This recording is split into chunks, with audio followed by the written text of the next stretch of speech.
I will not be intimidated by this president. I am not going to be silenced by this president or the people around him, because I've given too much in service to this country to back down to this guy.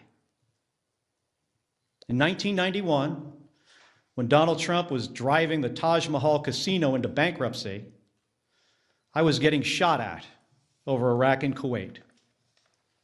In 2001, after Donald Trump said that the collapse of the Twin Towers meant he now owned the tallest skyscraper in Manhattan, I was carrying flags honoring 9/11 victims into space on a rocket ship.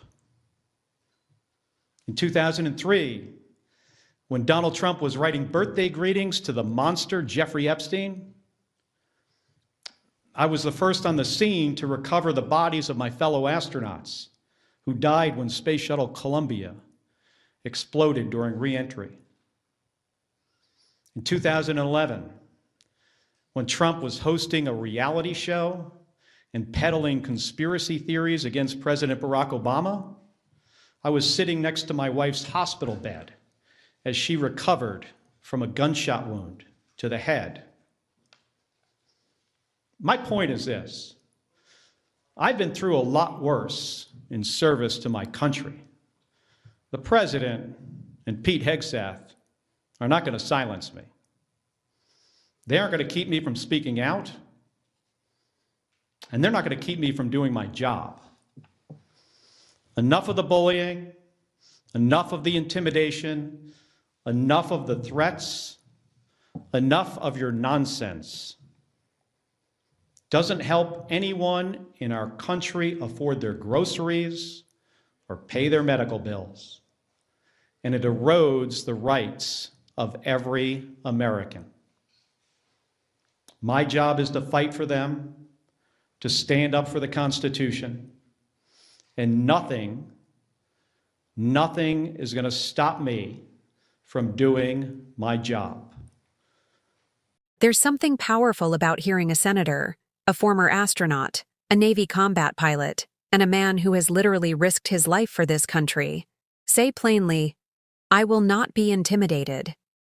Because in a political climate shaped by fear tactics, authoritarian rhetoric, and the constant drumbeat of threats, Mark Kelly isn't just responding to Trump. He's reframing what courage actually looks like in American leadership. Let's break down what Kelly is really saying here. He starts by grounding everything in experience, not privilege, not branding, not grievance politics, but lived service. While Donald Trump was bankrupting casinos in the early 90s, Mark Kelly was flying combat missions over Iraq and Kuwait. That contrast alone is astonishing.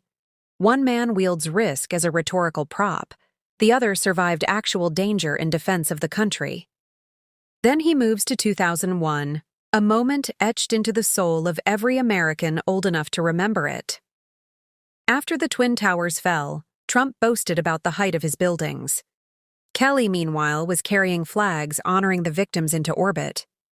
One man sought attention, the other carried the nation.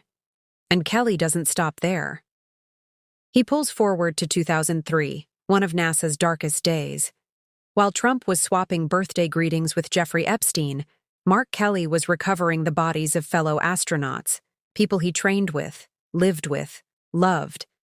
Trauma like that never leaves you.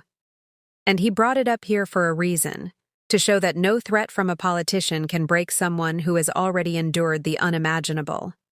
By 2011, the contrast becomes almost surreal. Trump was performing on reality television and pushing birther conspiracies. Kelly was sitting at his wife's hospital bedside, praying she would survive an assassination attempt. This isn't politics. This is life. This is sacrifice. This is resilience forged through tragedy. So when Kelly says, "I've been through a lot worse," he isn't being dramatic. He's telling the truth, a truth Trump and Hegseth cannot relate to, cannot match, and cannot dismiss. Now let's zoom out. Kelly's message isn't only about himself. It's about what leadership should look like at a time when intimidation tactics have become the currency of the modern authoritarian right.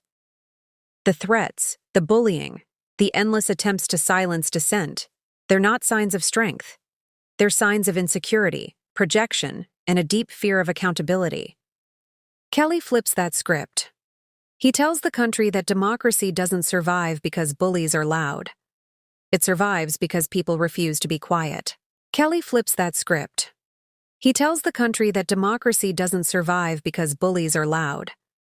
It survives because people refuse to be quiet. And then he lands on the most important point. None of the noise coming from Trump or Hegseth actually helps Americans live better lives. It doesn't lower grocery bills. It doesn't expand healthcare. It doesn't reduce gun violence or invest in schools or make communities safer. What it does do is erode rights, slowly, deliberately, and often without people noticing until it's too late. Kelly is reminding us that politics isn't supposed to be a performance or a personal brand or an intimidation game.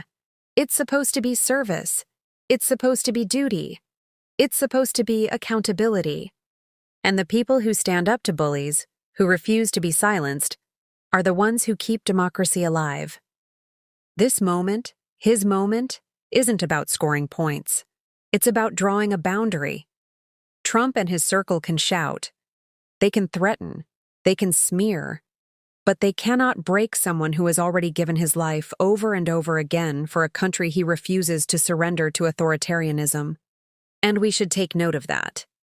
Because every time a leader stands up and says, "Enough," it widens the path for others to follow. That's the real story.